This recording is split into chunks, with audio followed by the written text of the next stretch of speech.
शुभं करोति कल्याणम् आरोग्यं धनसम्पदा शत्रुबुद्धिविनाशाय दीपज्योति नमोऽस्तु ते।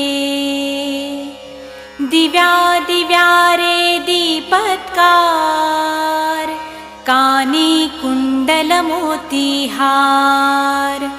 दिव्याला पाहून नमस्कार तिळाचे तेल कापसाची वात दिवा तेवे देवा पाशी उजेड पडे विष्णू पाशी माझा नमस्कार सर्व देव देवतांपाशी ये ग लक्ष्मी बैस ग बाजे